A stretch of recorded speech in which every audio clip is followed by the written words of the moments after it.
Apparently, I have a lot more going on than I normally do with these. This is why the checklist. Thank you, checklist. Because checklist. Also, I just realized I got to pick a book. Yeah, you do. Why is it that I only remember this when I'm on the call with you? Good question. I don't know. You did it last time too. That's my justification. You grab the good old obsids and give me a list of things. How to meet yourself. Sometimes I've started like writing notes of where I got these recommendations because sometimes I'm like, why is that on the list? I don't want that on the list. Habits of the Household was one that you mentioned at one point. I did?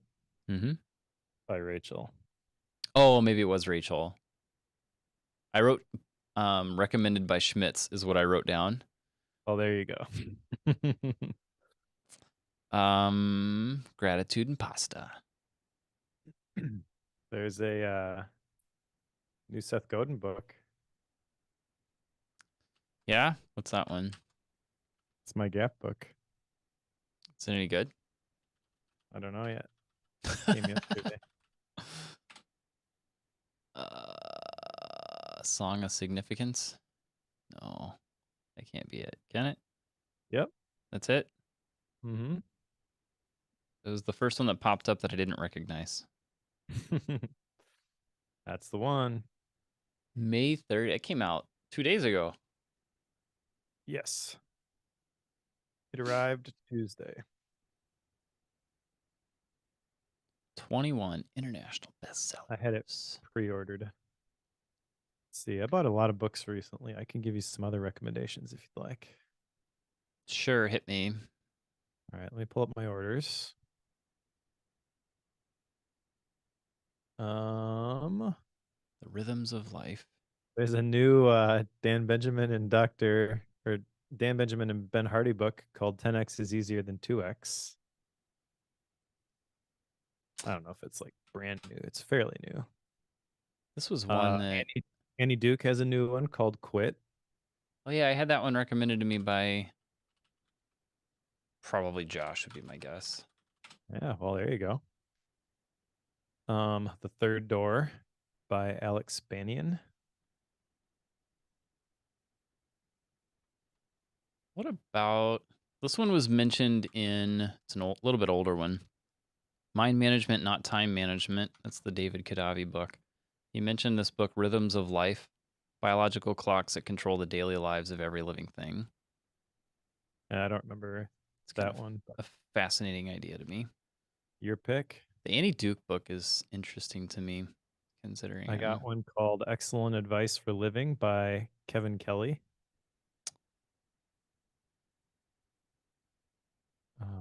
Let's see. What else? Let's do this. Let's do this Annie Duke book. That looks really good to me.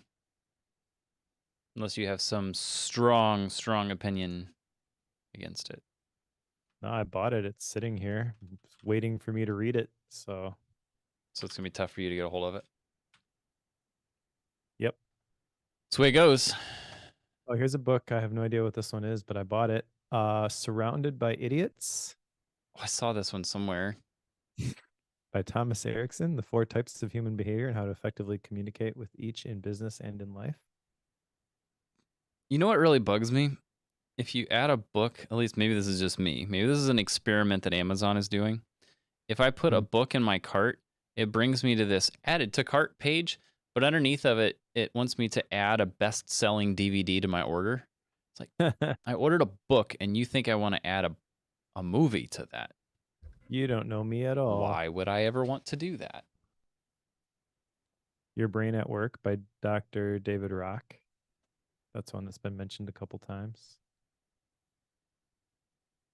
Sorry, I'm just throwing out suggestions now.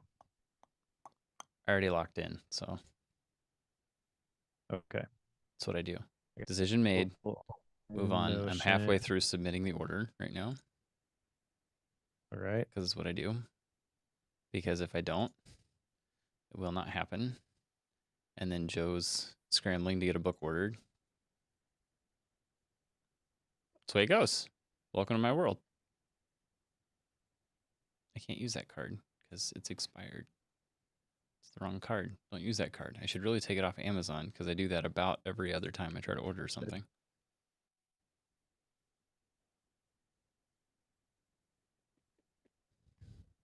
Hey, by the way, Zoom looks fine, but YouTube is very stuttery. Very stuttery. Yep.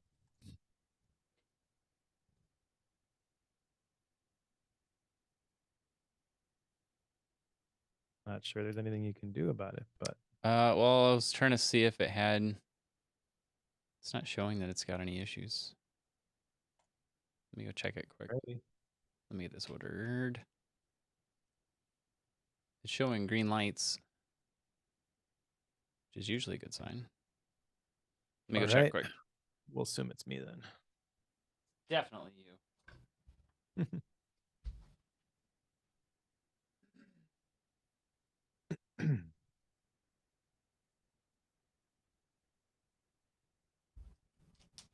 Shows that it's all green, nothing missed. That would tell me it should not be stuttery at all.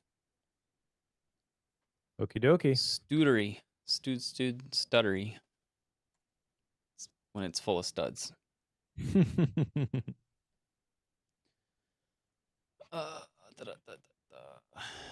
Speaking of studs, we have some construction going on in our house. We're putting in a bathroom in our basement right outside my office door. Ooh. Like 3 feet from my office door. And they are not working. I gave them my recording schedule, so they are not working now. They left 15, 20 minutes ago. But this morning I had a call and they were framing. And it was so loud that I could not hear what the other people on the call were saying, but everyone on the call said that they could not hear anything behind me. So I'm going to take that as evidence that this DBX 286S that I have been extolling the virtues of for many years is, in fact, a miraculous piece of audio gear. Yes. 'Tis true. Some of that might be the mic too, though. Yeah, it's true. The Neumann KMS 105.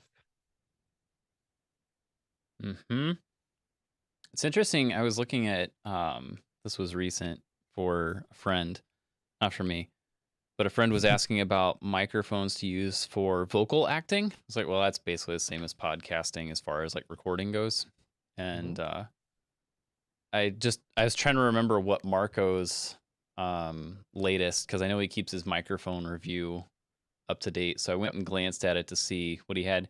He didn't have any DPA microphones on there, which really surprised me. But an Earthworks.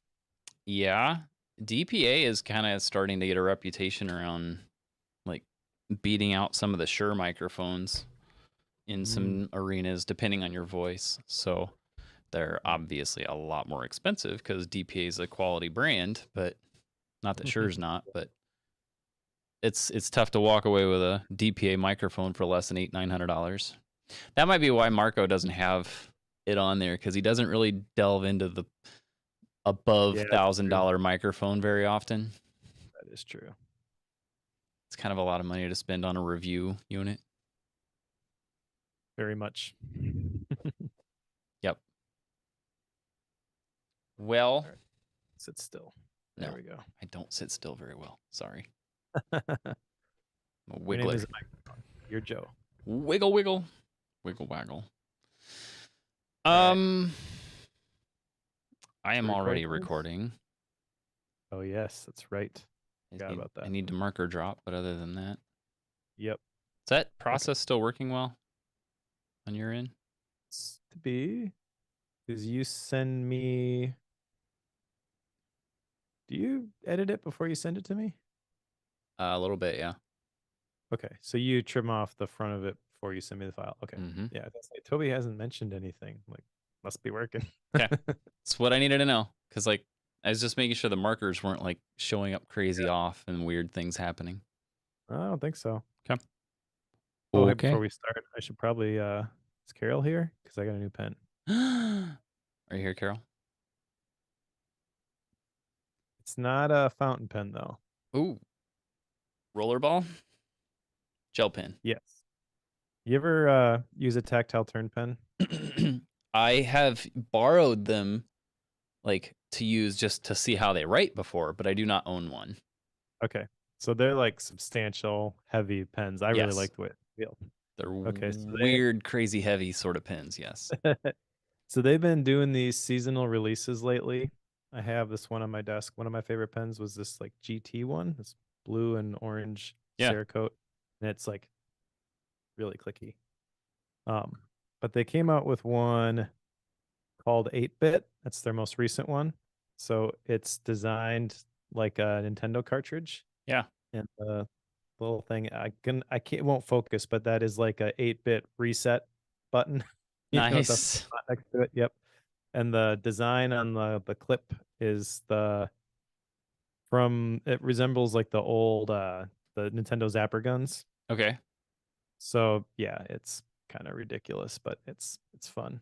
And I realized I had not bought a pen to commemorate the act of going independent. So Okay. this one. It's the one, huh? Yep. Those are solid pens, though. They are. Super solid. Do you have to like work out before you use it that day so you can lift it?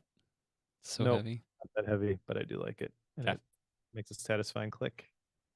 And it's a good fidget toy. Awesome. It's the problem with pens that are fidget toys. Yeah. Use them All more. right. All right. Now we can record a Okay. podcast. All right. Tell me when I'll drop a marker and we can go. All right. 3, 2, 1. So when does Obsidian University officially start? Like, It officially starts June 12th. So that will be just a couple of days after this episode releases. But wanted to give one last call out if anyone wants to join. I am really excited about this one. Also very nervous. The imposter syndrome is kicking in hard. lame. This shouldn't be But at this point. yeah, well, the life theme cohort has gone really, really well. You probably don't even know this because you weren't there for the last one, but we added a bonus session because everyone wanted to come back and share their life theme after they worked on it. Okay. So we added a sixth call to that one, and I'm So that's starting to tomorrow. do. Yep, Okay. Good to know. it it is in circle, but I hadn't reminded you that we or I hadn't told you that we added Yeah, that. because I'm where I'm at in that is because I'm almost caught up, but I got to share the core values and then the life theme itself. And this actually plays into a little bit of follow up. I'll get to this in a little bit, but like that's like all I'm catching up on that. So that's good to know. I will plan to be there and try to get caught up before then. Cool. But yeah, having done 5, soon to be 6 weeks of that cohort, and just seeing the or hearing the feedback, 'cause I've started to do one-on-one calls with people, also just to ask like, what could be better? Like, how would you improve this for next time, sort of a thing. And the feedback has all been pretty positive. Obviously, there's some things that I can do a little bit better, and I have ideas for making it even better next go around. But that has given me the confidence to say that I can do a pretty mean cohort. Good. And so I am looking forward to doing that with Obsidian in the next couple of weeks. So yeah, it starts June 12th, goes for 4 weeks after that, and the cost is $247. The link will be in the show notes if anyone wants to join, but you can just go to obsidianuniversity.com, and that will get you access to not just the I guess there are going to be 12 different live calls. There'll be 8 different content sessions and 4 like open office sessions where we can just nerd out about stuff and answer questions and inspire each other about better ways to use Obsidian. But then all of that stuff will be recorded, and all that will exist inside of a another circle community. Just because Circle is the platform that I understand, and it's the easiest way to deliver all this stuff, in my opinion, in a private way. You know, people who pay can get access to it, and also gives me some flexibility for adding some more stuff to that City and University campus. I'm calling it in the future. Nice. I'm super excited about this. You're gonna knock it out of the park. I totally know you are. So Thank you. just having been through the life theme cohort, if you run it in any form whatsoever close to that, it's gonna be gold. So yeah, you'll be good. Awesome. You have You my gonna join support, us? 100%. I'm gonna try to. It's my goal. Alrighty. I don't know if I'm gonna be able to catch all of them because I know I've got some trips involved that are gonna conflict with that are already on the calendar. But my goal is to join it. Yeah, it'll be good. Cool. You got to be there at least for the first one, so I can give you credit for convincing me to use Obsidian from Realm Research. All right, good to know. I will be there to take the accolades gladly. Well, we better get into some of this other follow up because there's a bunch of it here. I've got two of them I'm actually going to defer, despite there being a long list of them. But it occurred to me, so the two that I'm referring to are come up with my own filtering questions. This is kind of like, how do you decide what it is that you're going to take on and not take on? And it occurred to me that this actually is and can be a direct overlap with your life theme cohort. And as I've been working on like the core values piece and trying to document my own core values, it occurred to me that it's pretty simple to take that concept and tweak it to question form. And that's what I've been like working through. And to kind of coincide with that, it also interacts with the first one on the list, which was list 10 things for I know I'm being successful when. So I have a list of about, I would say about 18 of these that I've been like whittling down, but those are all like intertwined with each other, I'm finding. Like trying to get those questions, the 10 things, and then the core values piece, I'm trying to get all of those condensed to where I'm happy with them. Like I'm super close on that, just not 100%. So I wrote them, I actually put them down in the action items thing for next time because I want to make sure that I get these 100% and can share those next time because they're just not in shareable form right now. But I don't want them to get lost because that happens to me at times. I was like, yeah, we'll follow up with that next time. And then when we're putting together the notes and then we don't remember which ones we're going to carry over and then they're gone. I don't want that to happen. So carrying these over, Mike, don't let me miss it. So those two. My best. The other two that are on my list are get consistent with evening journaling, which I have been. Every night I've been sitting down with my trusty notebook and writing and just kind of writing about the day and a few other questions that I've got that I run through at night. That's super helpful. So glad that I'm doing that. The last one was no phone in bed. I should know this. This is like, Joe, you should really not have this problem, but here we are. And I've been pretty good about it. I have slipped a couple times where I'm quick pulling up chess real quick to make a quick move before I roll over to go to sleep. It's like, wait, I'm not supposed to be doing this. I'll do it in the morning. So I have slipped a few times for sure, but overall, I've been pretty good. So there's that. How about you? Uh, you do have to ask, don't you? I do. This is partly why, and a big part of why we do Bookworm. Yeah. Well, I am going to fail this one pretty significantly. Uh-oh. Yeah. So I'm not sure if you heard recently, but quit my job. What? And I have been scrambling a bit, shall we say, to get some things up and running. It's not bad stuff. It's not like even unexpected stuff. It's just little things taking longer than I thought they were going to. Like I'm doing some business consulting, right? And I've got a couple of clients already, which is awesome. But I need a website before I go to Craft and Commerce next week. So, oh yeah, I should build a website. Things like that, where it's like this needs to get done.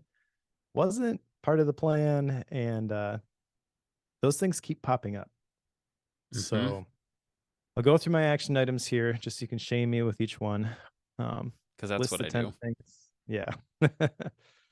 List 10 things for I know I'm being successful when. Have not done that. I've been thinking about this, but that does not count because I've been thinking about, what do I want it to look like by the end of the year? Anytime you go through a major life transition, that's like a perfect time to reconsider all of your habits, routines. What's your ideal day going to look like? I mentioned last week in the life theme cohort, by the way, I changed my life theme. So, like, I'm thinking about this stuff and what it looks like, but I didn't make this list. I also did not come up with my own filtering questions.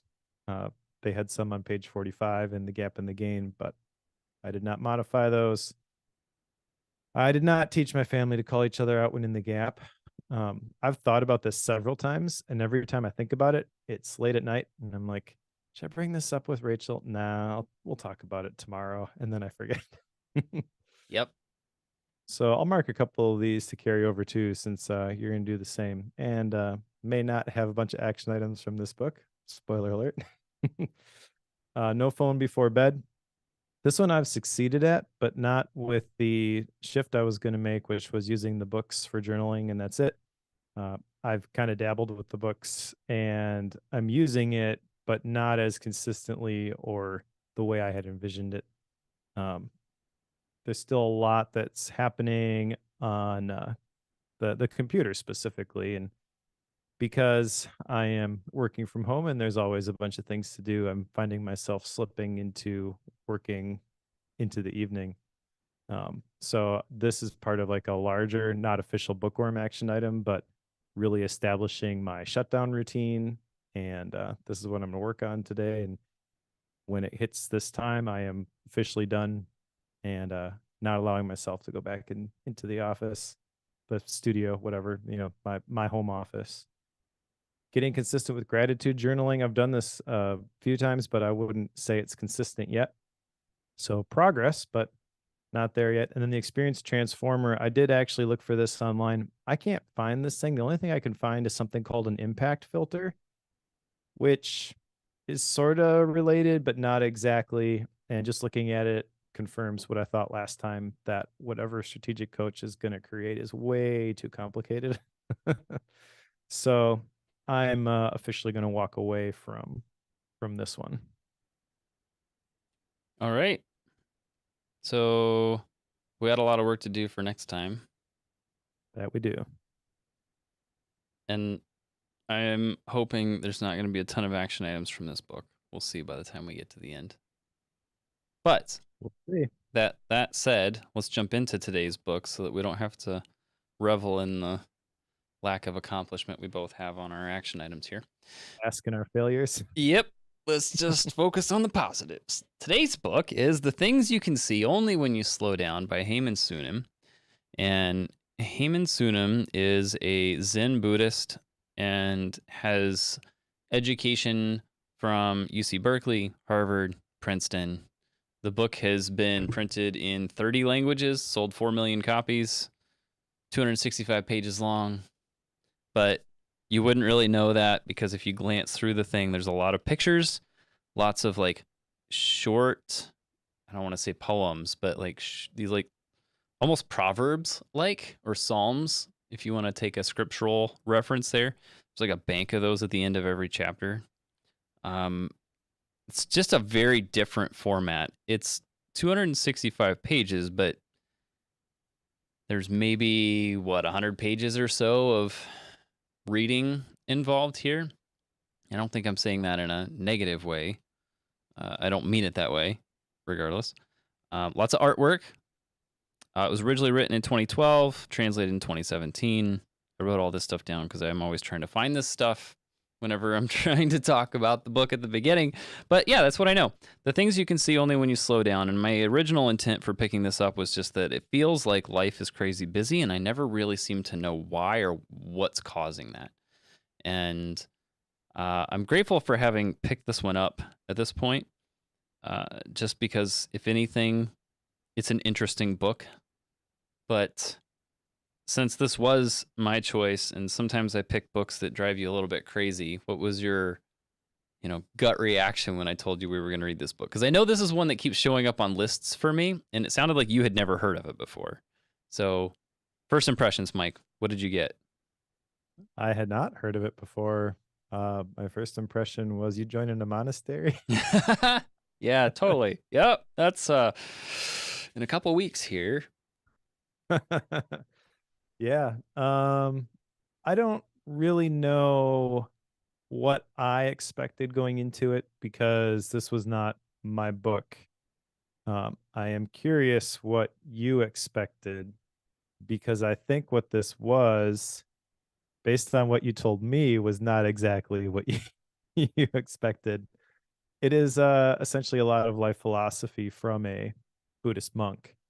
And there are some things in here definitely that are worthwhile to think about. I I just don't, but it does have, I think, limited value for both you and I because there is a fundamental difference in our theology with the writers. Now, that's fine. You know, we need to embrace contrary opinions. Going back to liminal thinking by Dave Gray, like we need to consider things and consider the fact that we may be wrong. Um, I don't think, though, you were looking for something that was going to challenge your faith. Um, and ultimately, that's kind of the way it read to me, because at a fundamental level, he does kind of talk about at the end that there's a lot more in common here in the last chapter. I'm sure we'll dissect that more, but just felt a little bit like I can see what you're saying with that. And I agree with the larger principle, but you and I disagree with some very fundamental things. And I felt like I had that reaction to a lot of the things that were in this book. Yeah, when I originally chose this, it was partially because it kept showing up on lists, and like some of the picture of what I had in my brain was like what I see when I go on walks on trails in the woods.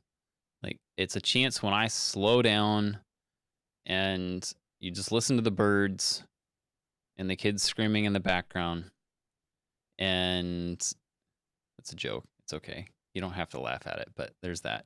But you're in a peaceful situation, and you start to notice things. You know, especially if you're walking a similar trail daily, which is what I do. And when you do that, you have a tendency to notice things that you maybe didn't notice the last 20 times you've walked that exact same path.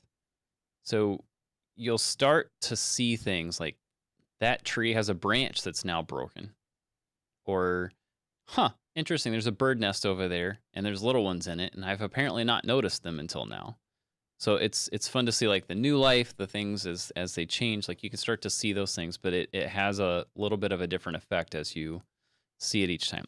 That concept is what I had in my brain when I picked this up. Of you're able to slow yourself, and then you can pay attention to the things around you that you wouldn't normally pay attention to. Like, what are those things that you would notice when you slow down? I was not expecting like life philosophy. Here's how rest should work. Here's how mindfulness happens. Here's what happens if you're too passionate about something. Like, I was not expecting that at all. Like, that was, yeah, far from my brain. I think if I had maybe done a little more looking, I'd have noticed some of the Buddhist leanings here. I don't know that that would have deterred me though, because I'm not sure. I was reading through some of the like cursory introduction stuff this morning, just wondering, is like, what is it that led me to picking this thing up? It's like I don't think I noticed anything in all of that that would have cued me into it being different than what I had originally expected. So there's that. Just kind of caught me off guard a little bit, I suppose. I don't think it really caught me off guard because I feel like a lot of the advice around mindfulness meditation is somewhat anchored in this Zen Buddhist spirituality, which isn't necessarily bad, but it also really makes me appreciate people like Chris Bailey with How to Calm Your Mind, because he comes at it from a strictly scientific approach. What does the research say? What what is happening physiologically in your body when you are focusing on your breath and things like that. And how to calm your mind is way beyond just the mindfulness meditation practice. He's got a separate Audible book which is all about that, how to train your mind. But again, it's like all like the productivity benefits, and those are applicable across a large number of domains. Most of the stuff that I've come across, though, in terms of like book recommendations for how to meditate and all that kind of stuff, has the same tone as this one. And this one isn't even that. It's not here's how you meditate more effectively or anything like that, which I don't think that's necessarily what you were going for, but I guess that's kind of what I was thinking this might be when I picked it up. And yeah, it's like a whole bunch of short one-liner type things. Well, there's a couple of stories at the beginning of each chapter, and then there's like subsections in each chapter, which are again, there are personal stories that are added there. But then a lot of it is just like this tweet length little pithy sayings. It almost was like Seth Godin for Zen Buddhist philosophy. And that's not necessarily bad, but it's not my cup of tea. Let's jump in here because I think if we dive into this prologue, I think that'll maybe shed a little bit of light on this as well. But at the very beginning, he's talking about how he's a Zen monk, and at some point he started sharing some of his thoughts and things on Facebook and Twitter, and he got a lot of feedback on that people really enjoyed it, and he liked getting that feedback. So then he wrote a book about it. Like that's kind of the process here.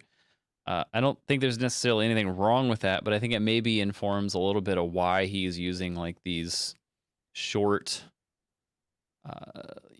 segments of sorts at the end of these chapters. I think that's maybe why he's doing that, because it made me wonder if those aren't some of his posts. Like, did he just copy some of his Facebook posts and put them at the end of this? Maybe. I don't know. It's possible. Facebook, no. But it kind of made me wonder about that. But all it is he's just kind of explaining his background, how he got to the book situation. And then, of course, has some of those sayings, paragraphs of sorts at the end of that. But yes. Does that seem odd to you at all? That a monk, regardless of the religion, starts off on Facebook and then writes the book? Yeah. Okay. Jump into chapter 1, rest. Towards the beginning of this, he mentions how some people find it conflicting that his very full schedule, like he has a very full schedule, but yet he's a Zen monk, a Buddhist monk. And it's like, how do those two go together? I mean, and he makes a comment that like if he wanted more rest, he could just say no to things, but he doesn't. So I don't know. I'm with you. It seems strange, but I also have a hard time. I have a hard time putting all those pieces together. It just didn't seem to add up to me. As you get through this first chapter of rest, I mean, there's some stuff that's like, wait a second, what are you talking about? This, like, right out of the gate, we're starting to get into worldview conflicting thoughts. Like, okay, all right, what did I get us into here? Not really trying to point out a contradiction. I just think it's kind of interesting because I don't know exactly why he decided to become a monk, and I have known a few people who have joined religious orders, and like I'm sure that there are different reasons to join different orders, different objectives with all of them. So I'm not going to profess to know that this is the way that Yeah. they all work.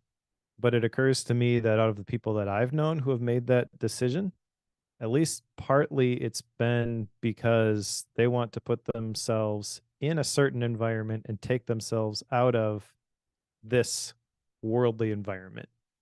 And by choosing to stay on Facebook, you're immediately going back there. Yes. I guess my first response to joining a religious order but still being on Facebook is kind of like, well, you're sort of self-sabotaging there, which again is completely unfair because I don't know the real motives behind it. And ultimately, people on Facebook need to be reached too. But I just have myself a strong, visceral, negative reaction to Facebook, anyways. um, and everyone has their thing, right? It's kind of become popular to trash Twitter, but that's still the one that I enjoy. So to each their own, but it just was a little bit weird. It's like, wait, huh? Yeah. That's interesting. Yeah, and I know like right here at the beginning in the rest chapter, he gets into this like not disconnect, but a connection between your mind and what the universe is, and how your entire universe is what your mind can see and comprehend. And like that's similar to what we're talking about here, because if like we don't necessarily understand everything that a Zen Buddhist monk does and what their life looks like. Like I don't have any experience with that at all. So my universe, according to his language, my universe would tell me that those types of activities don't exist because I don't have any perception of those. So in my universe, it doesn't exist. The problem I have is that it does exist. I'm just not aware of it. And there's a lot of things that do exist and do happen, whether my mind will acknowledge it or not. Like I can't change that. But I can't say that having read his section on that, like his explanation of that particular idea, like what you do for breakfast doesn't even happen because I'm not aware of it. Like that's the way I would take that. Maybe that's a gross exaggeration of what he's referring to, but that was my perception of what he was intending.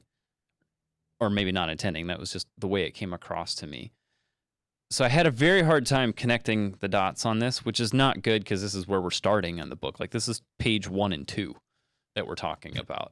So it's like, okay, now what do I do? This is like the foundation the rest of the book is going to build on. So now how am I supposed to put the rest of the dots together? So I got very nervous at this point in the book. Like, so maybe I completely missed something. Well, if you're trying to connect dots, you are in for a battle.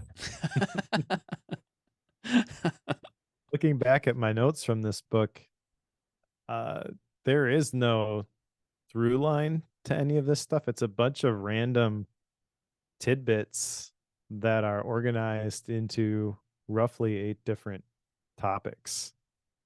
And I don't know if they all started off as some sort of social media post or not. Kind of feels like a lot of this stuff was. And there's a few things in here that I jotted down that I think are pretty cool. Like nothing is intrinsically good or bad. It's always relative. That kind of harkens back to what we learned with the gap and the gain and the whole idea behind transforming your experiences. Like you can take a negative thing and glean some positive from it just by your attitude and your perspective on the thing, choosing not to stay there and be resentful that this thing happened.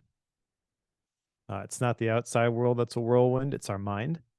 That was kind of challenging. I mentioned, I'm in the middle of it with figuring out a couple different business things. And when I read that, is like, wow, so all this stuff, all this pressure, busyness that I'm feeling, that's all internal. Doesn't have to be that way. I think I kind of failed that test these last couple weeks. All right. Fair enough. Yeah. So I don't know, but looking at the things that I jotted down to my original point in response to you, like there's no real connection between these things other than the loose grouping of rest. One of the things I jotted down was that too many choices make people unhappy. Those who work nonstop work without joy. I don't know. I mean, any of these things in isolation is kind of like, well, let's stop and think about that. But to be honest, there's not a whole lot in here that I was like, okay, this is a major thing, and I can't wait to talk about this with Joe. Yeah. I will say, like in this first section, Like outside of this whole "your mind is the universe" thing, I don't understand. There are a couple points here that I wrote down that I think are very valid. One of those was humor opens closed hearts, and he's kind of getting there through if you take the time to rest, you can do that in a social situation, and if you're able to find some reason to laugh, it's a way of opening up your heart to the world, even if you're in a very rough situation. It's like that. I'm with you 100%. It's something I do on a small scale when I know I've got people who are mourning that I'm around, or tense situations where people are nervous. Like I'll sometimes try to make some small or weird joke of some sort just to try to break ice. Like I'll do that at times. But there was another one that, and this is my interpretation of what he has down, but it's like when you have a situation that you need, or a decision that you need to make, take the time required to process it before you act. And it does come out a little bit later, but like don't process things angry. We've talked about this, I don't know how many times on the shows. Like if you're mad, angry, upset, that's the last time you need to be making decisions and just acting on things. Just take a deep breath, walk away, come back to it later. Like you're going to be significantly better in the long run. But yes, this is at least some redemption in the first chapter. I will say that. Yeah, I don't think I have a whole lot else to say about the first one. You want to go to the second one? Yeah, so let's jump into mindfulness, the second chapter here.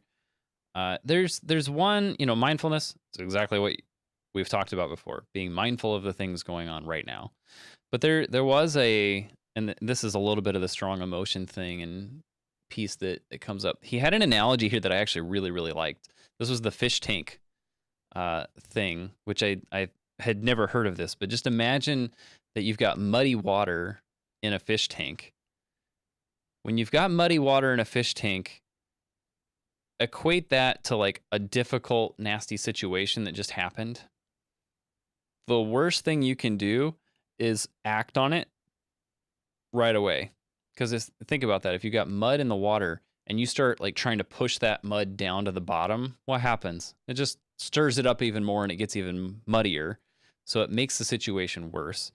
But if you take the time to step away from it and give it the space, that silt and stuff can sink to the bottom and it can start to give you clarity in the water again. It's like I'd never really thought about the whole muddy fish tank thing, but I really like that. I'm probably going to steal that analogy in some form, but I really like that one. And that to me makes a lot of sense when I've got difficult decisions to make or difficult situations to deal with. Stick to your head, muddy fish tank. Okay, all right. Settle down. It'll be okay. Yeah, I like that story too, and that mental picture. Um, but I also feel like this is the kind of thing that I expected from this book, and this is the kind of thing that it sounds cool, but for whatever reason doesn't really get me excited. I don't know what it is. Maybe there's something wrong with me.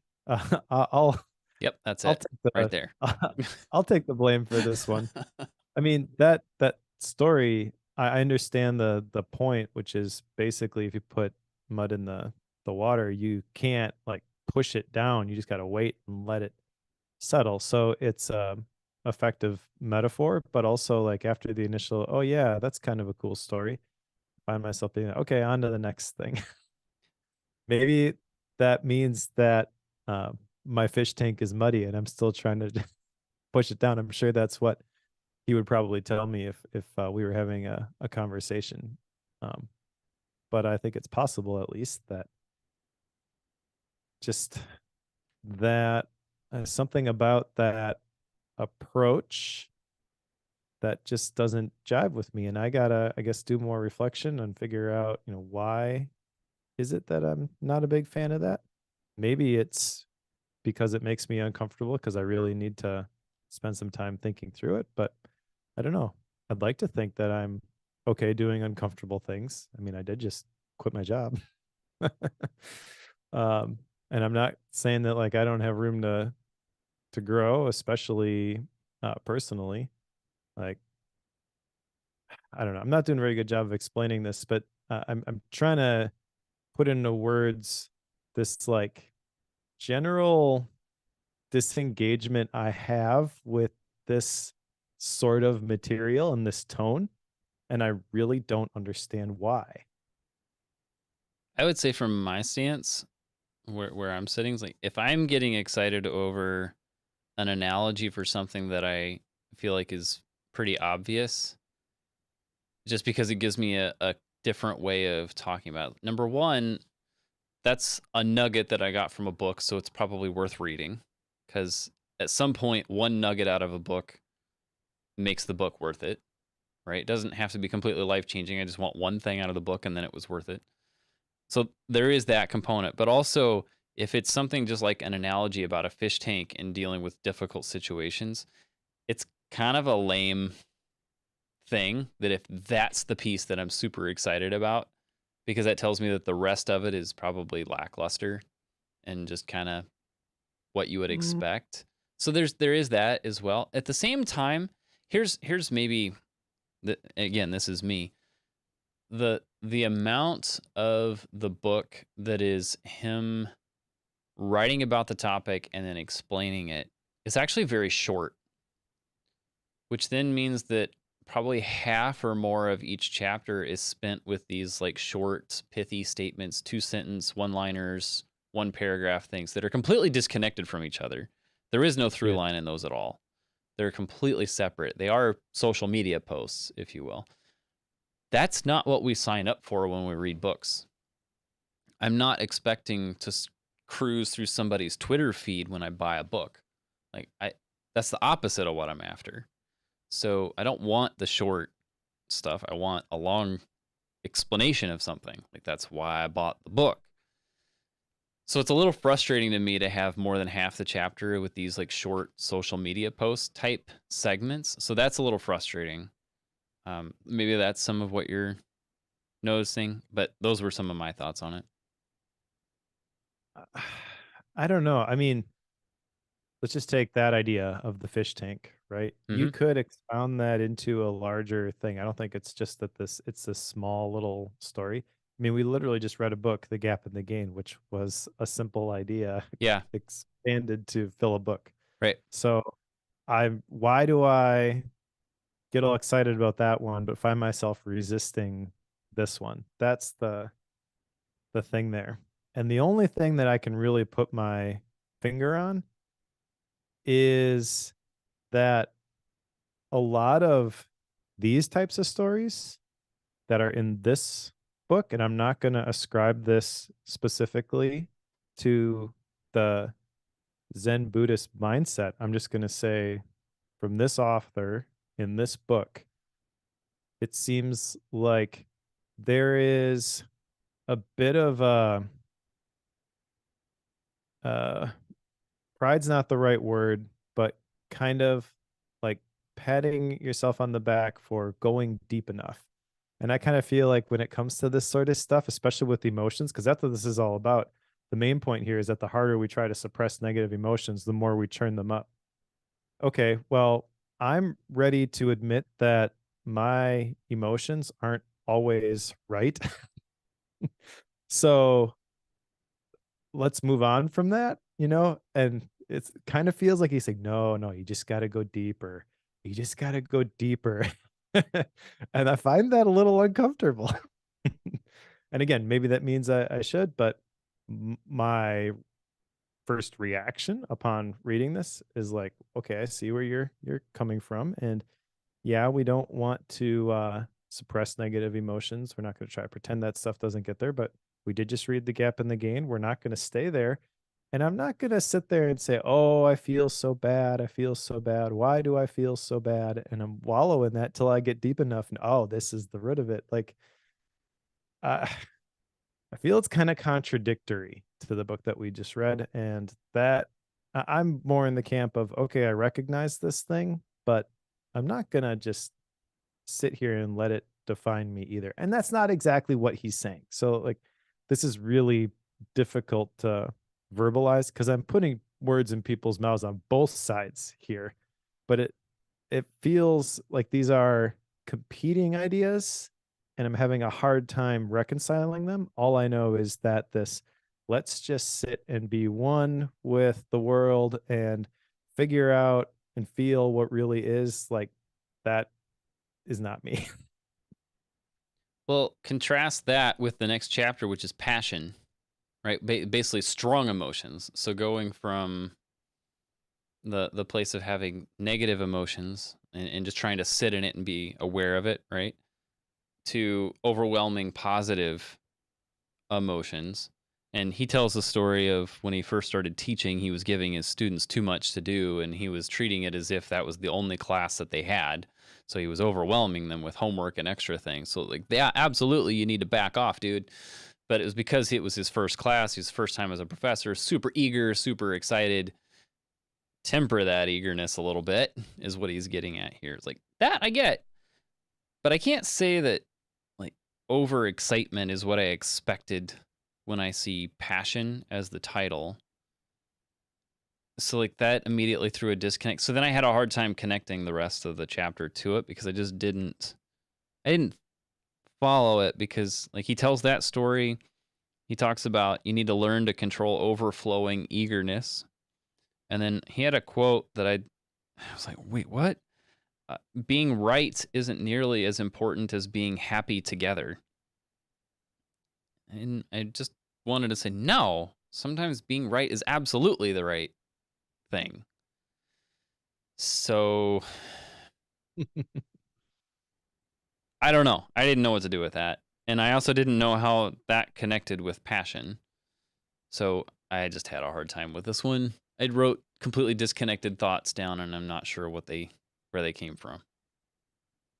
Well, Yes. I mean that is the totality of my notes for this book, to be honest. So with passion specifically, and again, if you were to talk to him, you'd probably say passion's not necessarily bad, but a lot of the things that I jotted down here are warnings against unbridled passion. You mentioned that page 78, no matter how effective the medicine may be, if you demand that someone take it, it can taste like poison. So that's kind of he was talking about that with the teaching example that you mentioned, and realizing that he can't just be excited about the topic. He's got to basically put it out there, and then it's up to his students to engage with it. And when he stops trying to force it upon them, that's when they actually engaged with it and liked it, and it changed their lives, right? So that is kind of like dial back the passion, right? Sometimes our zeal can get in the way of being effective and getting results. The most dangerous people are those who have passion but lack wisdom. People won't be convinced until they are heard and respected. So the common theme here is always like, just chill. So, uh, I don't know. I tend to think I am a fairly passionate person, and I don't know if I just jotted down all the things that were sort of like the warnings against that because of my personality, or if that really is the tone of this chapter. But at least based off of my notes, like that's the message that I heard. And again, like not a big fan of that. Tell me how I can channel it effectively. And it's okay to share a few warnings here and there, but it feels like that's what the majority of this stuff is. And it's not even warnings like make sure that you are careful. It seems like he goes out of his way to be very careful about some of the ways that he phrases things. It's almost like by telling a story or using a subject himself or somebody else that's not connected, it's less not forceful, but maybe condemning in the listener's ear. Like they're not hearing judgment. If they are, it's because they're putting themselves in that picture. Maybe that's like an intentional choice. But again, like I don't really like that. My personality, myself personally, I would I would prefer to, and I would be willing to pay good money for a coach who is going to tell me, hey, this is what you're doing wrong. Now knock it off and do this instead.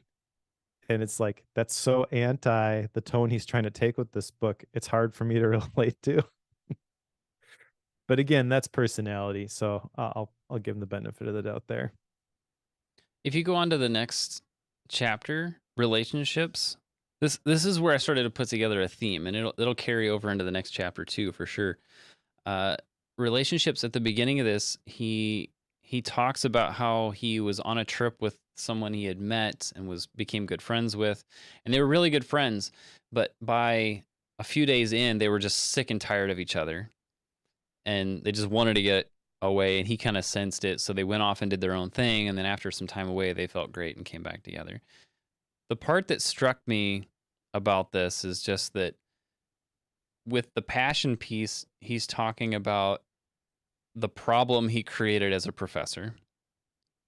With the mindfulness piece, he was talking about, sitting with negative emotions to understand where they're coming from and being mindful of where those come from.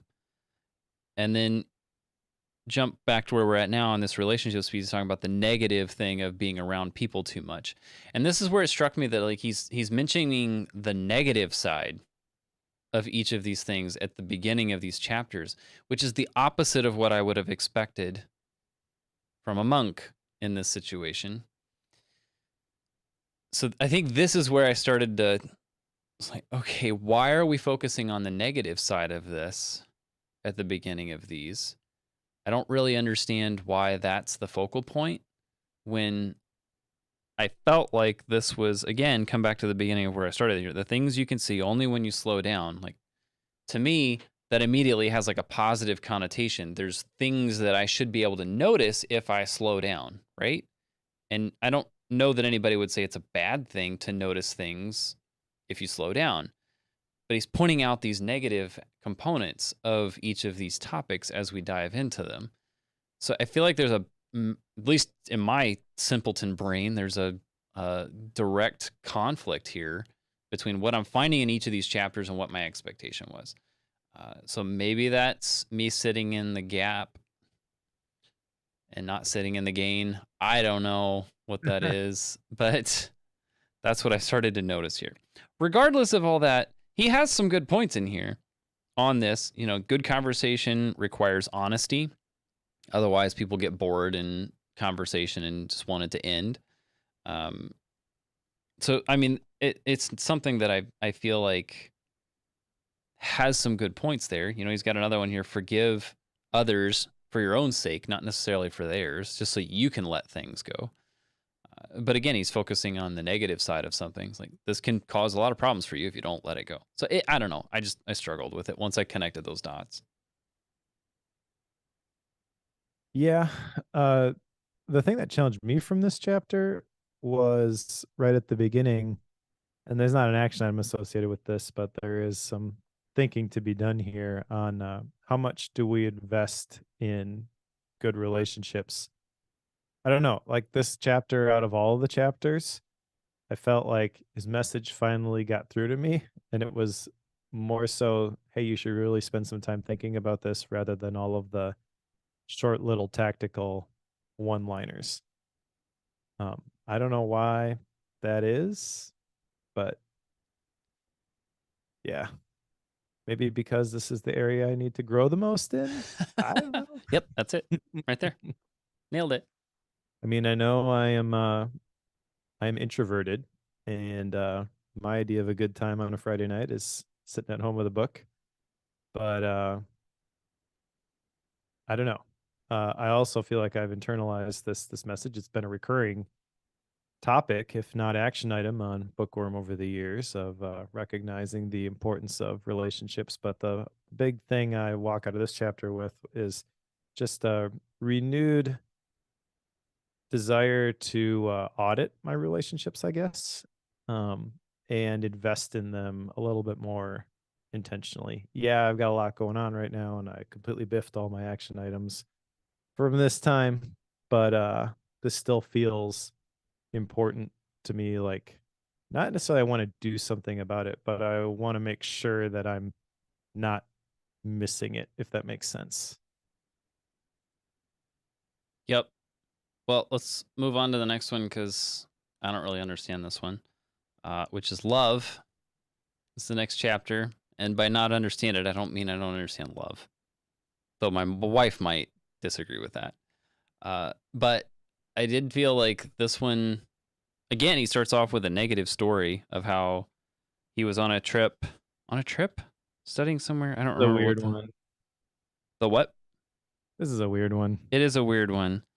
But he was talking about, where was he at? He was in, I thought I, somebody came to where he was as a kid. that's what it was. And he like fell in love with this gal, Yep. and she mentioned that she was going home in 2 weeks, and he was sick because he had become so enamored with her. And then he doesn't tell her about how he feels about her. She goes back to the United States, and then somehow contacted him about 3 years later to let him know that she was getting married and invited him to the wedding, and he didn't go. And then at one point they connect later, and her then husband greeted him warmly. And it was like this painful thing that he just dealt with. And I don't know if he ever told her. I mean, he has now in the book. So I was like, again, we're talking about the negative side of something. You didn't stand up and say something. Maybe that's a Western idea thing that he doesn't, that he didn't grow up with. I don't know. I don't know what the situation is there, but I don't know why I'm hearing this story, and I'm not sure how it applies to the rest of the book because I got so confused at this point that I just didn't know what to. I didn't know what to do with it. I just really didn't. Maybe you have a connecting point here, but I didn't really understand how it fit. No, this one I only jotted down a couple of things. This was the chapter I had the least amount of notes from. Well, tied for the last chapter on spirituality. uh, I think a couple of things that kind of stood out to me. The heart is slower than the mind. Mentions at the beginning, one of the worst feelings is to believe that you don't matter, and no action item associated with that, other than again, I want to think about how do I make sure that people that I interact with don't feel that way.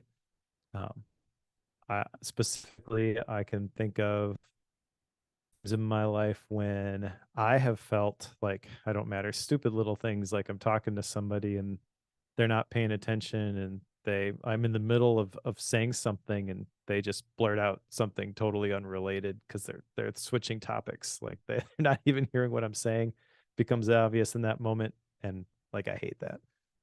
But yeah, I did not get any love advice from this chapter either. I certainly did not, though maybe I should have. I don't know. Well, I think maybe you and I are not the target market, at least for this chapter. True. There's a lot of those like little pieces of advice, not necessarily the stories. The stories are pretty generalizable, I feel, but a lot of the advice, that the little snippets that are in here are written towards somebody who is, I feel like, transitioning between high school age, college age, entering the workforce, new adult, basically. And so it's kind of like I wish I would have known these things when I was this age, is the approach that he's taking with some of this stuff. But what that does is it makes people who are not in that stage of life and firmly committed to at least some of the choices that they've made. It's kind of like, well, that one's not for me. The next chapter is life, because we haven't been talking about life yet. And this one, he starts off with a story about how he walks around New York City, and sometimes people ask him if he knows Kung Fu. And it's usually the kids who ask him that, but it's because he's walking around in a white robe and looks like a monk. And kids think that, guys who wear robes like that are going to know martial arts. So that's where he starts. But adults always want to know. It's like, Are you super calm, super happy, super zen, all the things, which is my stereotype, obviously, because this is the negative thing always being brought up. Um, though this one's not really a negative. He doesn't really pitch it as a negative thing. So kudos to him on that. But he does get into like just happiness in general. But again, I'm not really sure where he's headed here, other than just take the experiences that happen and try to view them in a positive light and don't let things get to you. Like that's really the moral of the story, I think. But I'm not, again, 100%. Well, I'm not sure I can give you any solid direction on the meaning of life, but the chapter or the time we have on this earth. Yeah. But some things I jotted down in here that I really liked. I think this might be the one that I jotted the most notes from. I like on page 180 where he says the biggest obstacle to learning is pretending to know even when you don't. That is one of the better articulations of this feeling that I have felt and actually brought up in conversation a couple times in the last couple weeks about how the more I know, the less I think I know. But I never really viewed it as like if I think I know things, that being an obstacle to learning things. But I like that framing. That makes a lot of sense. Talks about how where you live shapes you. I didn't like that part, partly because I forget. I don't think it was the last book, but maybe the one before that. Some recent book told us that we needed to move to where the other people like us were if we wanted to. Oh, it was the Pathless Path, maybe about surrounding yourself with those kind of people that you wanted to be. I don't remember, but anyways, I've been rebelling against that idea for a while because I live in middle of Wisconsin. Yep. This isn't where the techie startup stuff is, but those are my people. Does that mean I have to move to San Francisco? I hope not. Um, but I do think that there is some truth to this. Where you live does actually shape you. So there's another phrase here: the more you know, the more you think you don't. The more you don't know, the more you think you do. Kind of what I was talking about earlier. But it was interesting to me the way that was phrased. There's like this reverse bias that kicks in. It's like if you encounter somebody who thinks they have no idea what they're doing, they're probably pretty smart. If you run into someone who thinks they got it all figured out, probably an idiot. It's not exactly how he was saying, but that's kind of how I heard It's it. the connotation. Yep. Yep. Knowledge wants to talk, wisdom wants to listen. I like that phrase a lot. And then the other one that I really liked was that life is like jazz. Much of it is improvised. I guess I like that because I feel like I'm doing a lot of improvising lately um, with the career change. And it's uncomfortable for my personality to not know how everything is going to play out. I can't plan it all out. Um, that's probably good for me, but uh, I would like it all to be neatly ordered and follow the instructions, please. Um, and so this The is kind of instructions. confirmation. Where are those? I don't know.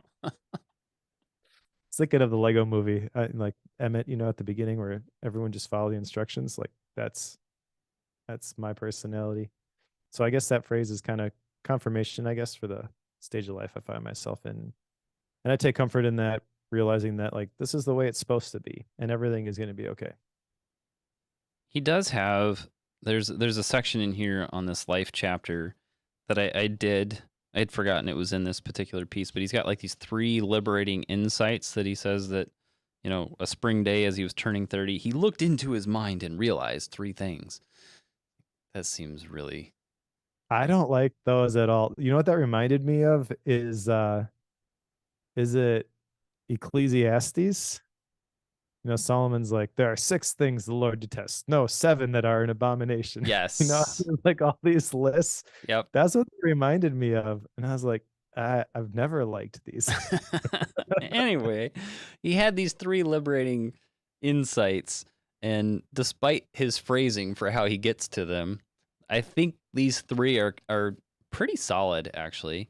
The first of which is that people aren't as interested in you as you think they are, which again Mhm. we've talked about before. Not a grand idea that's completely revolutionary. Um, Not everyone has to like you. Also true. Number three, um, most things we end up doing for ourselves, as much as we think we're doing things for other people, we generally are doing them for ourselves. That one, probably, but has a little more leeway, I would think. But it's like at least these are borderline actionable. But at the same time, again, this is not fully connected to the original idea that you need to slow down. So I kind of get it and I kind of don't at the same time. Regardless, out of context, I like those three. Yeah, I don't disagree with the content from those. Just the framing of those lists, I really don't like. I hope I don't do that. I probably do. He talks about how when there's something you don't like about someone else, it's usually because there's something about yourself that you don't like that you see in them. Yeah, I don't like how true that is, though. Yep. All right, let's talk about the future, which is second to last chapter before the epilogue. The future, he starts off with there's a section in here. One word of encouragement can change the future, and he talks about a school teacher of his that had a word of encouragement that he was going to be a leader and a role model to his fellow students, and it completely changed his trajectory. And he even says that he doesn't think he would be as influential today were it not for her. This feels like a very grandiose exaggeration to me, and I think that's just it's the result of being on edge and questioning so many things, because there's so many things that are like on the brink of me not trusting the book entirely. So I think because of that, it made me think, are you sure it was that big a deal? Like, it just made me not certain. Regardless, the idea is solid. Like, encouraging, especially young people, can have a tremendous impact on their future. And if you ever want to see a kid get completely dedicated to accomplishing something, just tell them you think that they're awesome and that they can totally succeed at something, and they just thrive. At least every time I've been able to see that happen, it's been phenomenal. So encourage children for sure, but it works with adults too. Yeah. I jotted down a phrase here. One word of encouragement said with kindness and hope could change a person's future. And I really did like the story that he shared with this one, where he was actually over at his friend's house and his friend's mom was a teacher and he didn't like her as a teacher. And so he wanted to make sure he was out of his friend's house before she came home. And then lost track of time because they were playing with some new toys. And what he realized was that outside of the classroom, she was a really kind person, and she said something to him that kind of shaped his future. Uh, to be honest, though, like I want to do that obviously for other people, but I want to be careful about how I do that. I couldn't help but think of Mindset by Carol Dweck at this section because the example that he shared, she had a very specific, you're going to do this sort of a thing. And that's cool that he was inspired and he actually did it. But I feel like Carol Dweck talks about the danger of doing that and how you can set your kids up specifically for failure. I mean, not if it's somebody else's kid that makes it any better necessarily, but you feel it more, I think, with your own kids for sure. I want to be careful not to get them to the point where they feel they have to succeed or they're going to disappoint. And obviously that's a perspective that is kind of missing from this section. But I do like the idea of speaking into people's future, and I do believe that there are a lot of people, past me included, who just needed someone to believe in them and say, "You have what it takes, give it a shot." So, I wanna be that for other people. I want to enable other people, um, and, I don't know exactly how to do that, obviously, but inspired to do it from this chapter. Couple other like random ideas that are powerful in this too about enjoying the process of learning something new. I feel like that's what we do with Bookworm. We read these books, and for whatever reason, there's a certain group of people that I encounter in real life that have a really hard time believing that I enjoy reading these nonfiction books. Yes. I'm glad I'm not the only one that experiences that, because whenever I say something about reading productivity, self-help, business, nonfiction books, the response is one of two things. It's usually, "Huh, that's interesting," and Yep. "Why?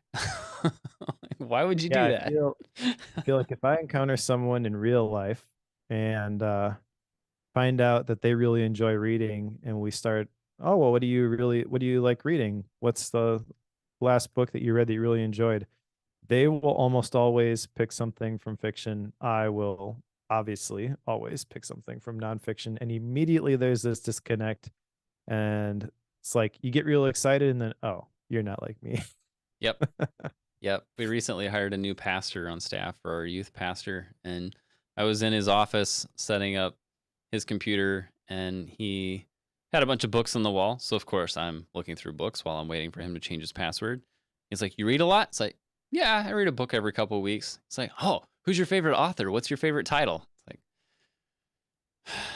it's not in the same realm. Like, I already know this, Darren. Like, it's just not like seeing what's on your wall. It's like, this isn't, we're not going to be on the same page. I can already tell you that.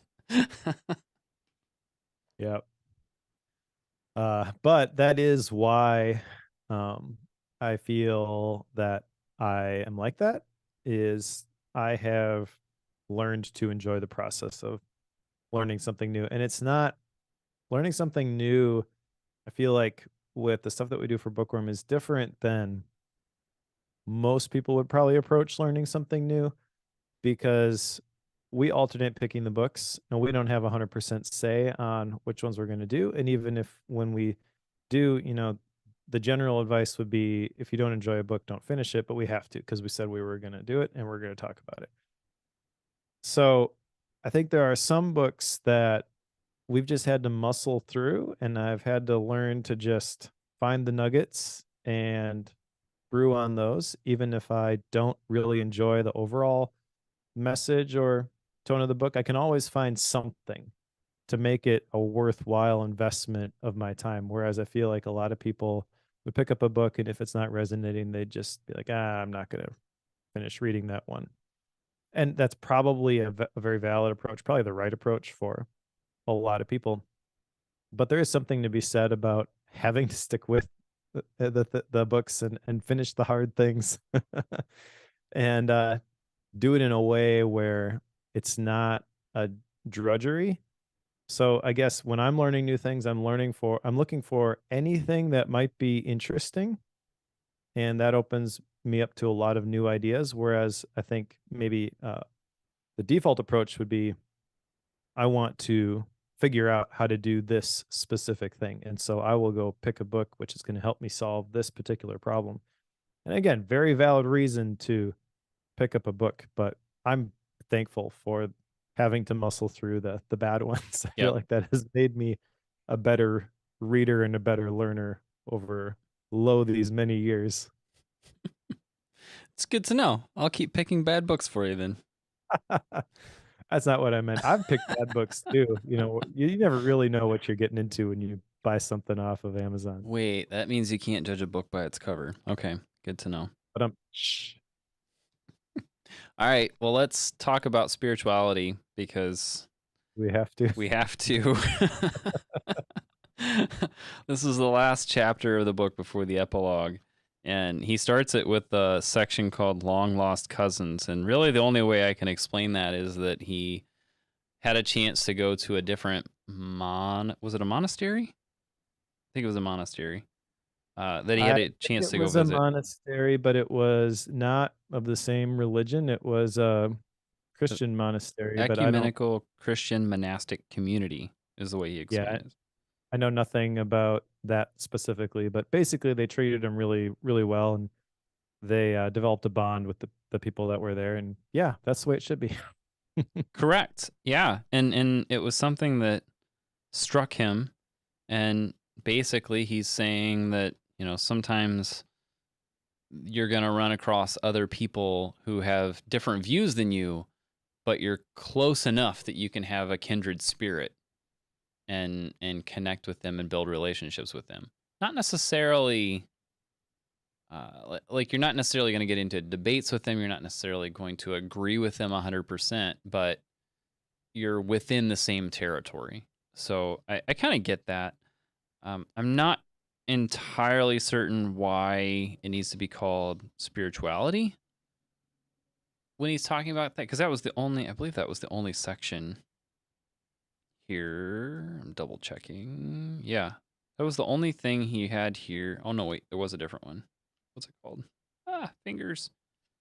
Two spiritual paths in one family. Yeah, he's talking about how two different people can have two different viewpoints. Hmm. Basically, just get along. That's the thing that kind of struck. I was like, okay, well, spirituality. If someone disagrees with you, you don't have to argue about it. You don't have to debate about it. You don't have to try to convince the other person. Just get along.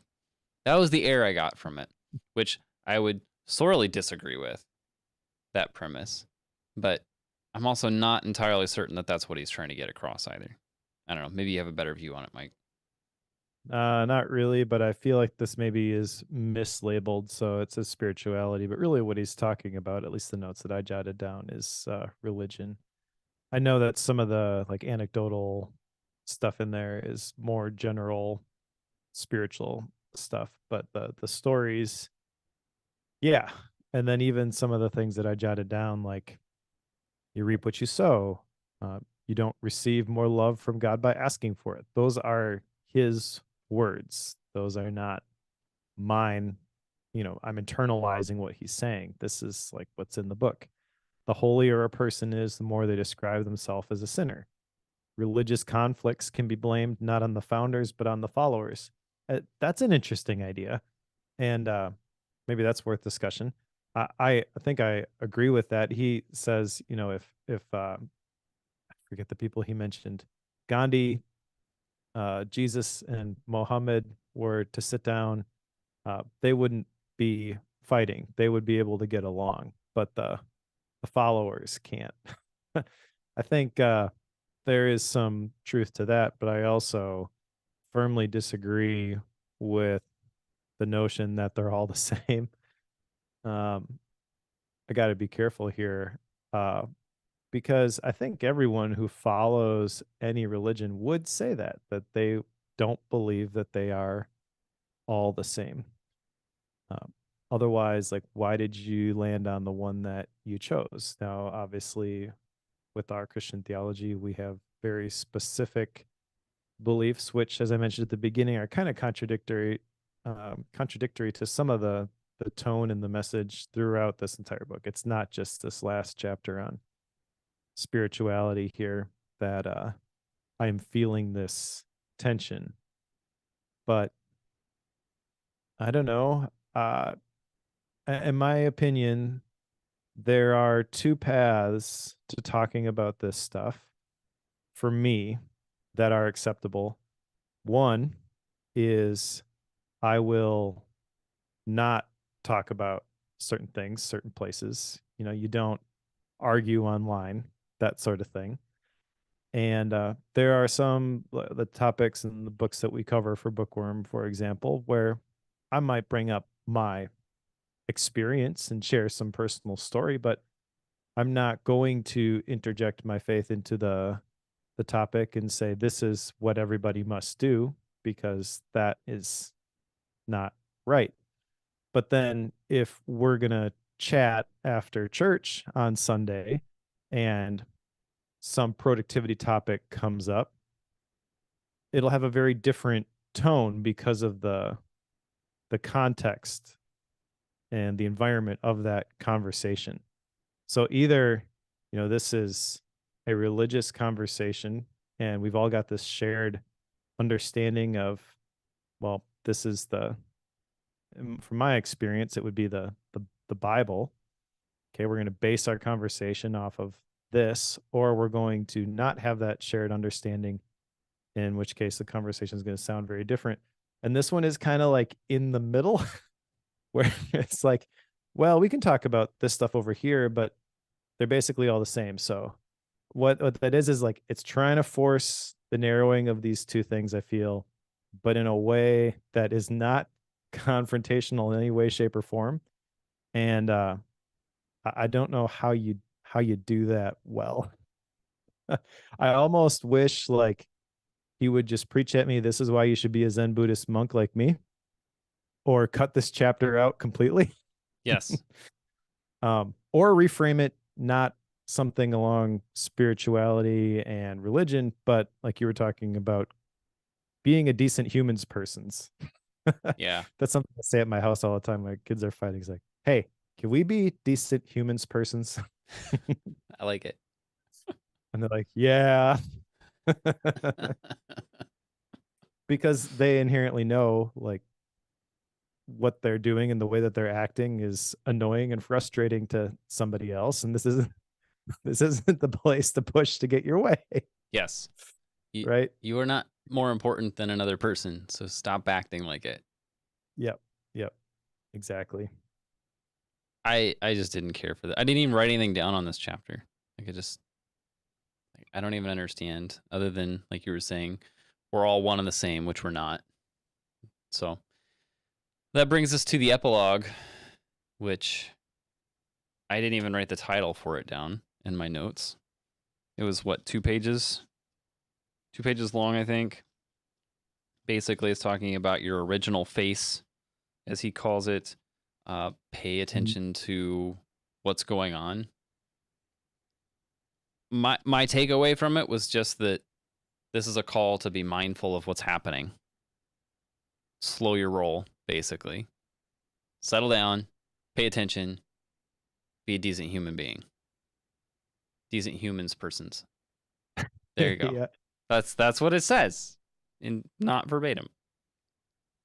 This is I feel like where you finally got what you thought you were going to get at the beginning of the book. Correct. Yes.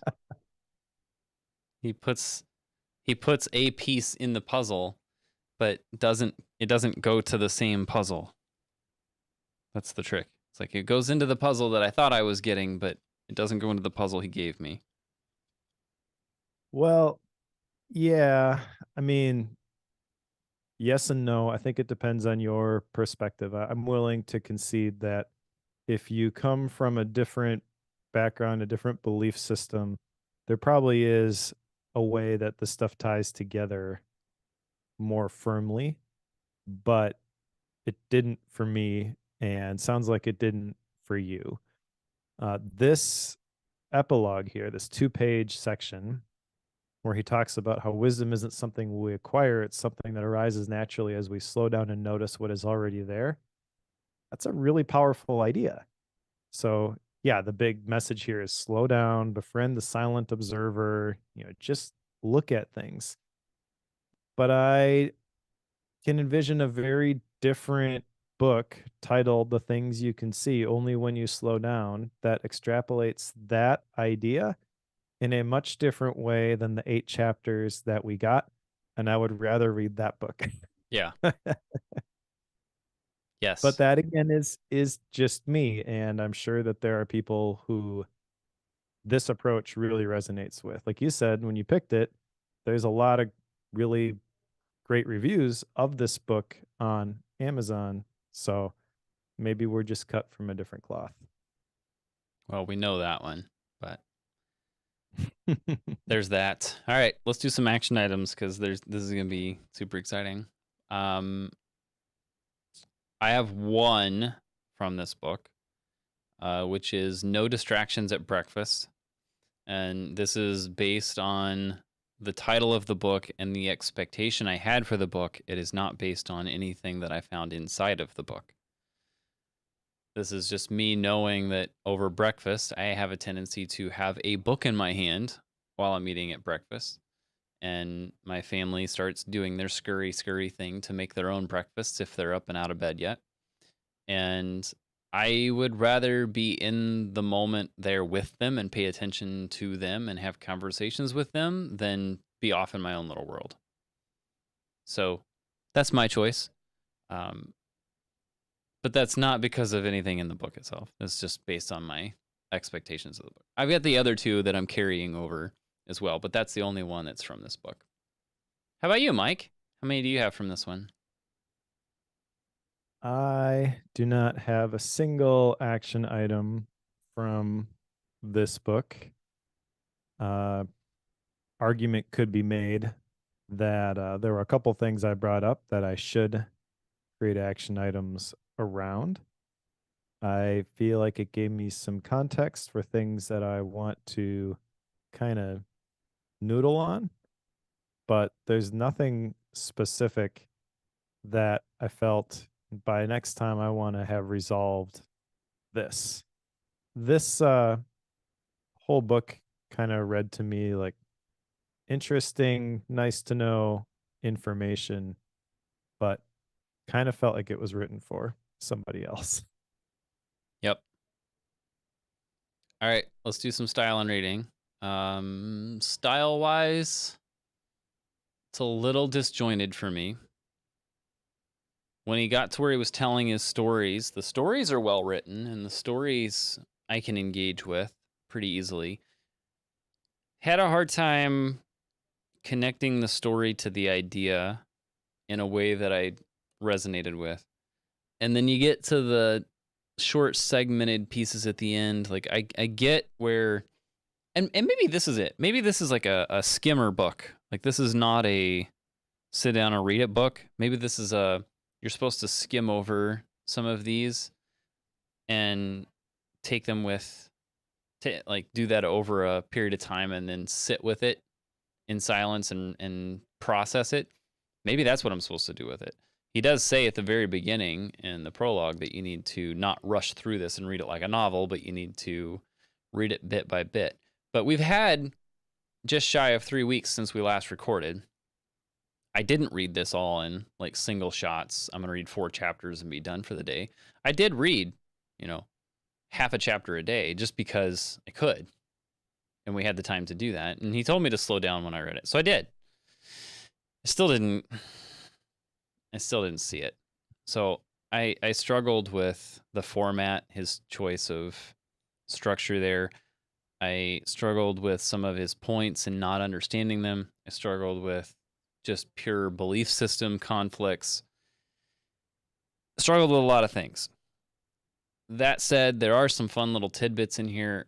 I mean, it's one of those like, did I get a single tidbit out of it that was worth reading it? Yeah, I figured out how to explain mud in a fish tank. Like that I'm good with. Like if that's the only thing I get from it, it's probably worth it. But when it comes to rating this, like I'm going to put it at 3.0. I just don't see it above that, and I don't see it as something I'm really going to. I don't think I'm recommending this to anybody. If you want a fun read to just kind of argue with a little bit, I know some people pick up books just because they want an argument. Sure, this is your book. Go for it. If you're in the same belief systems as Mike and I, you want something to argue with, here you go. You can pick it up and try to pick it apart. If you are interested in some of these philosophical viewpoints, yeah, it's probably a book for you. But I don't think, generally speaking, I'm going to recommend this. But that's where I land. How about you, Mike? Do you remember? Well, let me restart this. Before smartphones, people would keep magazines and other reading materials in their bathrooms. Oh, In yeah. fact, He had like the our, magazine racks by the toilet. That was a thing. yeah, the house that we live in, when we bought it, it had one of those in the master bathroom. Okay. Um, and I remember as a kid, the stuff that would be in there would be like Reader's Digest type stuff where you could get through a article page or two, in one sitting. Yep. uh, I feel like that is the perfect place for a book like this. All right. I In don't the know why bathroom I while got you're that sitting on the picture. toilet. Okay. Well, not necessarily that, but the very short little, I want to get inspired by something quick, but I'm not gonna spend a lot of time going deep on something. That's what this reads like to me. It's almost like a devotional sort of a thing. Um, that's not how we read it, obviously. So I'm tending to think that maybe this book just doesn't fit Bookworm. I think that is a very real possibility. That being said, and as I shared throughout this, I didn't really care for it. From the very beginning, it was a forced read for me, and there were little things and little tidbits that were kind of insightful. But as I said, I had trouble connecting with this one in any way, shape, or form. It is an easy read, and the writing style is interesting, even if the content and the tone really wasn't something that I cared for. And yeah, Blake is right. There is something to be said about challenging your thoughts or facing things that you don't necessarily resonate with. But it also wasn't going to satisfy me if I was going to take that approach either. Because if I'm going to wrestle with something that I don't agree with, I want to know about it. I want to dive deep on it. I want to understand where it's coming from. And you can't get that a few sentences at a time, disconnected tidbits at a time. Uh, I don't know. There's a lot of things I just didn't really care for with this book, but I do think that the right person in the right context would probably enjoy it a lot. Um, it's very colorful. That's one thing I think we maybe mentioned at the beginning, but didn't talk a whole lot about as we went through here. But it's more a piece of art than it is a collection um, of insights. I don't know, like a lot of the books that we read tend to be deep dives on a particular topic, and we're gonna learn about said topic. And the style, the visual aspect of the book is almost neglected at uh, and the focus is solely on the ideas or the words themselves. Now, I'm not necessarily saying that's the better approach, um, but I think it is for Bookworm. So I do think that it just really doesn't quite fit. I will meet you at the 3.0, and I don't think I will be recommending this one to anyone either. But that doesn't mean that I have negative feelings about it. I kind of feel like there wasn't enough here for me really to disagree strongly with it.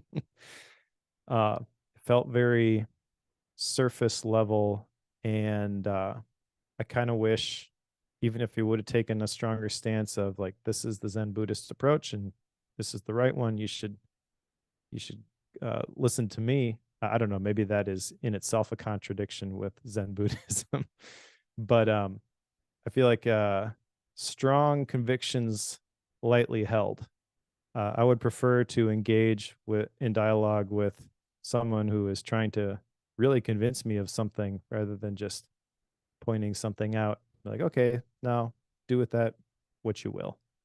Like ultimately, I'll do that anyways. But that sort of hands off approach, I think the net result is that the emotion and the passion about what the author is saying is somewhat lost.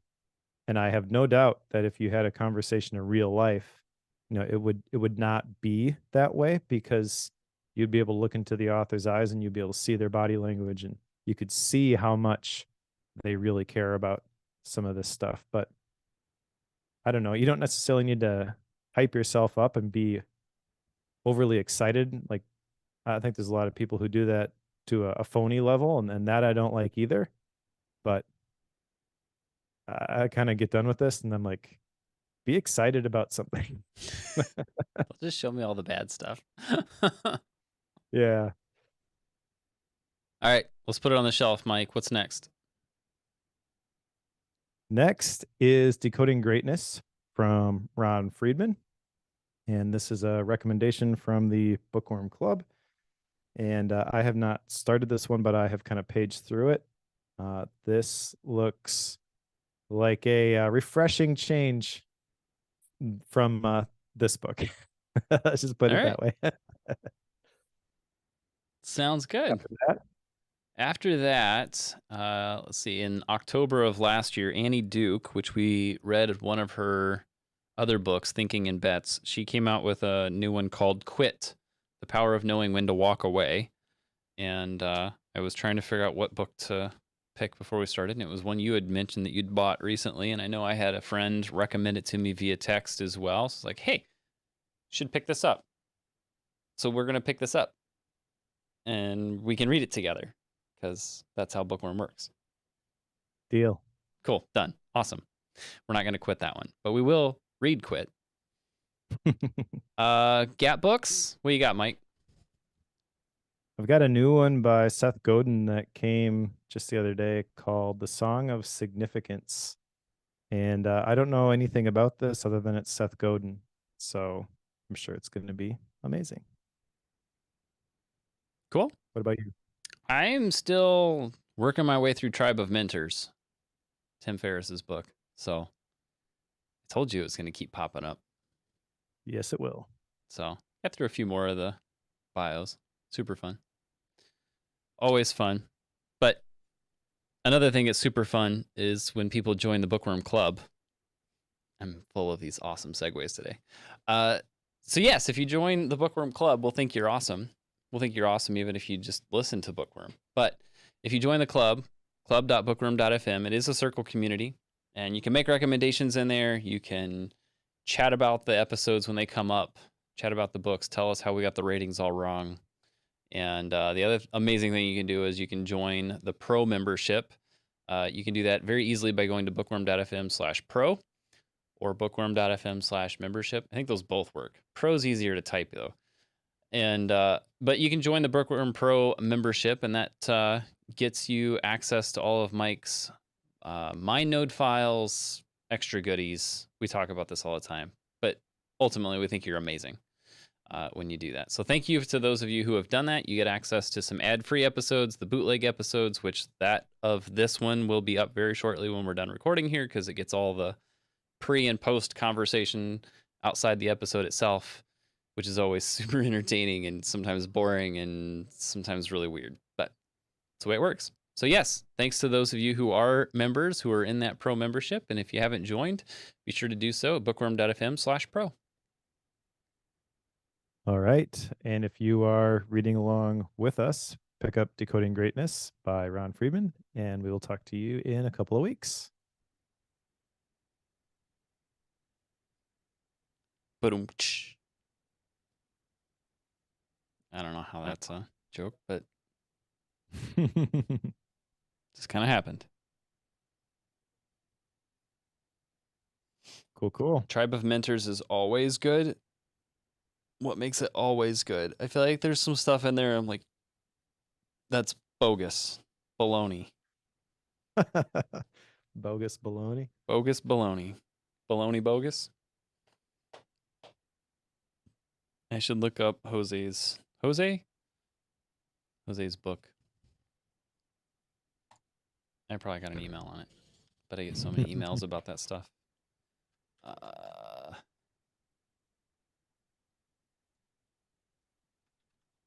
It is a little weird to me how many fiction books get pitched. Do you still get those emails, or is it just me? I have not gotten them. Whoa. Microphone dropped. Not gotten them in a while. I'm okay with that.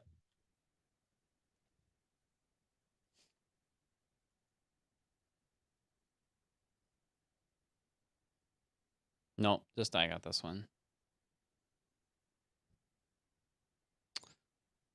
See, Blake knows what I'm talking about with the bathroom readers.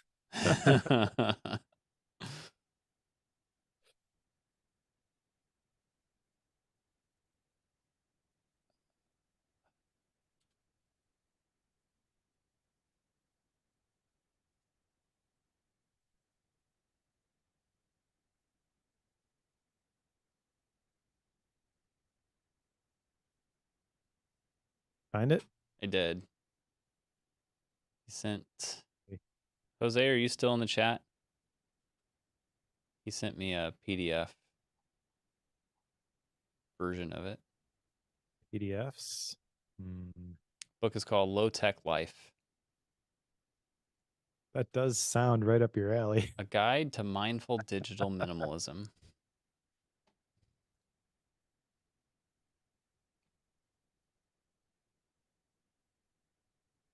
Sounds like an Analog Joe book. It does.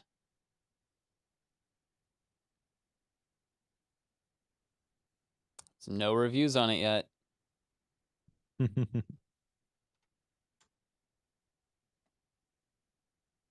you go. One of the chapters is called Should I Get a Dumb Phone? Nice. Another chapter is called I Want a Dumb Phone, but which one? And then the next one, I don't want a dumb phone, but my screen time is awful. Does it mention the light phone at all? I don't know the answer to that. I could find out. I would assume so. I feel like it would be tough to talk about dumb phones and not.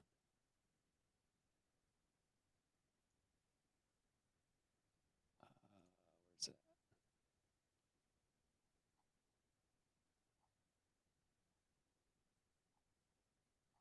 I suppose this is a PDF. I can search it. That's what I thought you were doing. Because I'm an idiot and didn't. LITE, right? no, LIGHT. It is. Yep. Yep. Light phone 2. All right. That's my credibility filter right there. If you didn't mention the light phone. Yep. I'll forward this email to you. Okie dokie.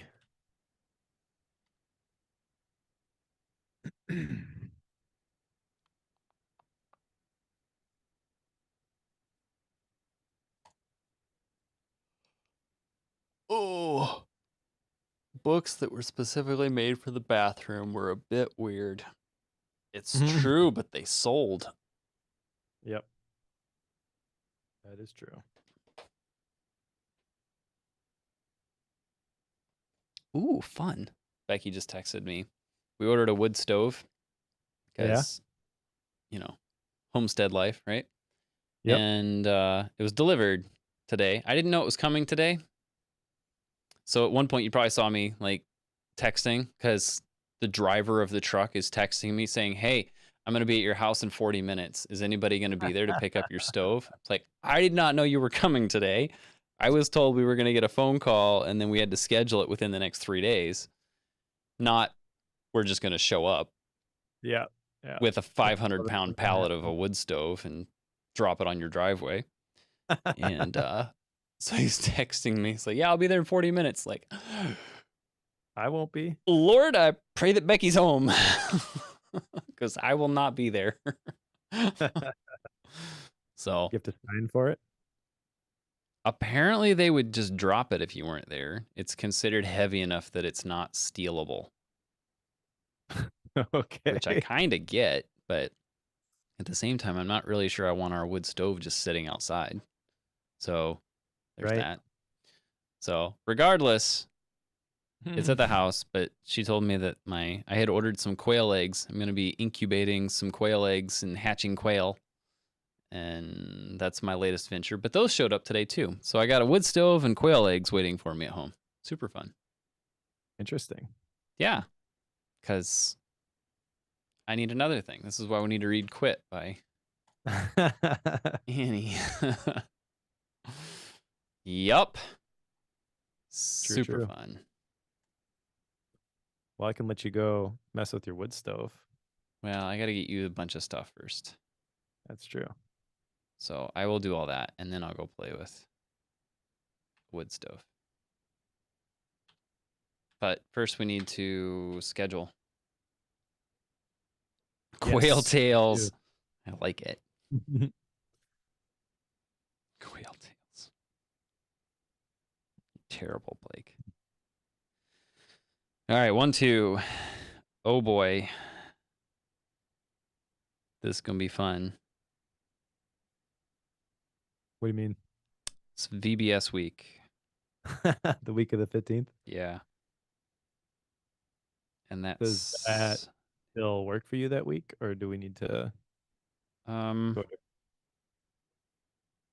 it will be loud outside till 1 o'clock.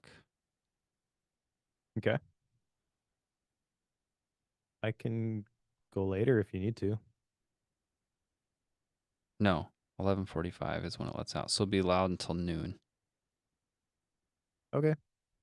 So I guess that wouldn't matter. In my head, that made a huge deal, but I forget that it's only in the morning. Well, the actual VBS is only in the morning, but maybe you have other things. I don't. No. Okay. No, that's what I have an assistant for. It's like, hey, Joel, can you do this? Okay, so that would be that Thursday, the 15th. Yes. Let's do it. 1 o'clock? Alrighty. 1 o'clock to 3 p.m.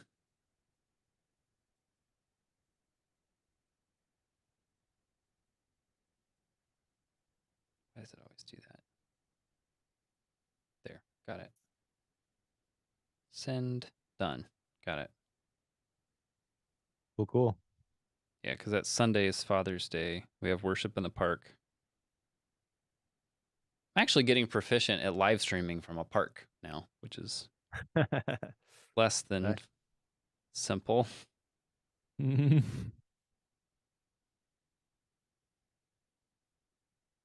Okay, cool.